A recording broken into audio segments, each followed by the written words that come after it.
Conversation avec Dieu, tome 1 de Neale Donald Walsch. Extrait du chapitre 13. Comment puis-je résoudre les problèmes de santé qui m'affligent? J'ai été victime de problèmes chroniques suffisants pour remplir 3 vies. Pourquoi les ai-je tous maintenant, en cette vie? Tout d'abord, soyons clairs sur une chose. Tu les aimes, la plupart du moins. Tu les as admirablement utilisés pour te plaindre et pour attirer l'attention. L'une des rares fois où tu ne les as pas aimés, ce n'est que parce qu'ils étaient allés trop loin, plus loin que tu ne l'avais prévu en les créant. Alors, comprenons ce que tu sais probablement déjà.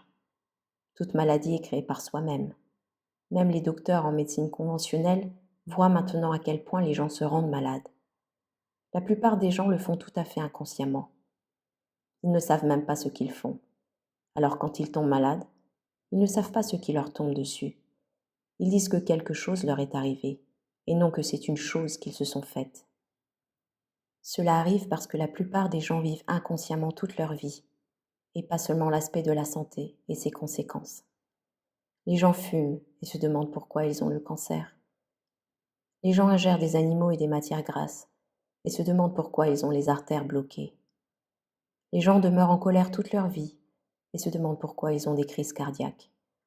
Les gens sont en concurrence avec d'autres, sans pitié et sous une pression incroyable, et se demandent pourquoi ils subissent des attaques. La vérité qui n'est pas si évidente, c'est que la plupart des gens se meurent d'inquiétude. L'inquiétude est l'une des pires formes d'activité mentale, à l'exception de la haine, qui est profondément autodestructrice. L'inquiétude est inutile, c'est de l'énergie mentale gaspillée. Elle crée aussi des réactions biochimiques nocives pour le corps et produit une multitude de problèmes, allant de l'indigestion à l'infarctus. La santé s'améliorera presque aussitôt que cessera l'inquiétude. La haine est l'état mental le plus nocif. Elle empoisonne le corps, et ses effets sont toutes, à des fins pratiques, irréversibles.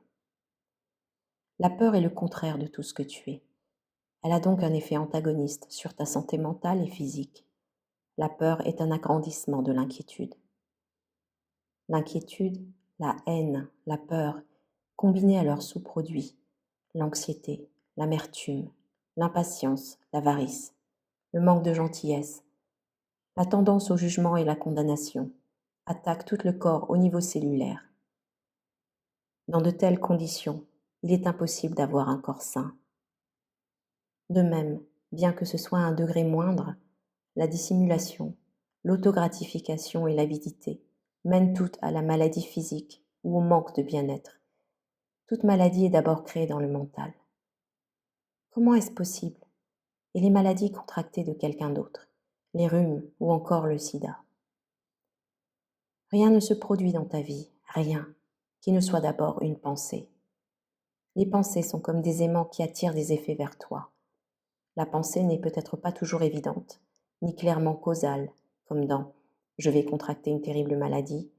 La pensée peut-être est habituellement beaucoup plus subtile que cela. Je ne suis pas digne de vivre. Ma vie est toujours gâchée. Je suis un perdant. Dieu va me punir. Je suis écœuré de la vie. Les pensées sont des formes d'énergie très subtiles, mais extrêmement puissantes. Les paroles sont moins subtiles, plus denses. Les actions sont les plus denses. L'action, c'est de l'énergie sous une forme physique lourde, en mouvement lourd. Quand tu penses, parles et agis à partir d'un concept négatif tel que « je suis minable », tu mets en mouvement une incroyable énergie créatrice. Pas étonnant que tu attrapes un rhume. C'est la moindre des choses. Il est très difficile de renverser les effets de la pensée négative lorsqu'ils ont pris une forme physique. Pas impossible, mais très difficile. Il faut un acte de foi extrême. Cela exige une croyance extraordinaire en la force positive de l'univers, que tu l'appelles Dieu, l'intouchable puissance, celui qui fait bouger sans bouger, la force première, la cause première, peu importe. Les guérisseurs ont ce genre de foi. C'est une foi qui atteint la connaissance absolue. Ils savent que tu es fait pour être entier, complet et parfait en ce moment présent. Cette connaissance est également une pensée d'ailleurs très puissante. Elle a le pouvoir de soulever les montagnes, sans parler des molécules de ton corps. C'est pourquoi les guérisseurs peuvent guérir, souvent même à distance. La pensée ne connaît pas la distance. La pensée fait le tour du monde et traverse l'univers plus vite que tu ne peux le dire. Une parole de toi et mon serviteur sera guéri.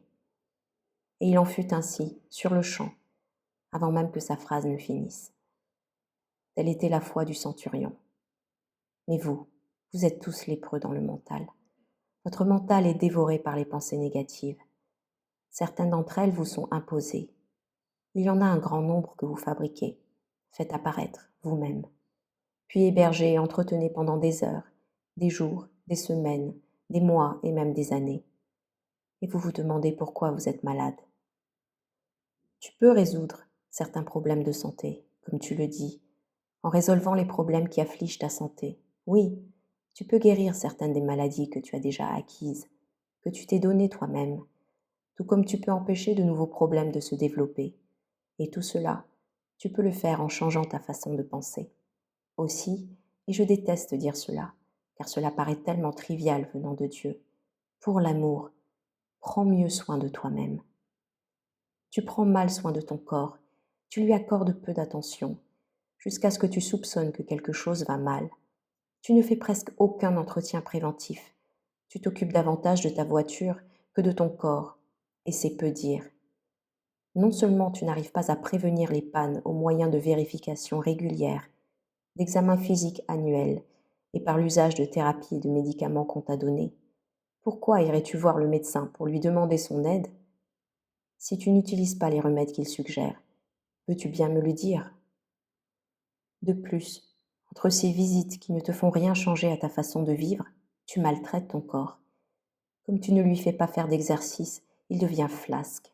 Et pis encore, s'affaiblit à force de ne pas servir. Comme tu ne le nourris pas convenablement, il s'affaiblit davantage. Puis tu le remplis de toxines et de poisons, de substances hautement ridicules, déguisées en nourriture. Et il fonctionne tout de même pour toi, ce merveilleux engin. Il avance en haletant, persévérant bravement sous la charge. C'est horrible. Les conditions dans lesquelles tu demandes à ton corps de survivre sont horribles. Mais tu n'y feras pas grand-chose. Tu vas lire ça, hocher la tête en signe d'accord et de regret, et retourner tout droit à tes mauvais traitements. Et tu sais pourquoi? J'ai peur de te le demander. Parce que tu n'as aucune volonté de vivre. Cela me semble être une dure condamnation. Cela ne se veut pas dur, et cela ne se veut pas une condamnation. Dur est un terme relatif, un jugement que tu as mis sur les mots. Condamnation a une connotation de culpabilité, et culpabilité a une connotation de méfait. Il n'y a aucun méfait en cause ici, et par conséquent, ni culpabilité ni condamnation. J'ai tout simplement énoncé la vérité. Comme tous les énoncés de vérité, il a le mérite de te réveiller.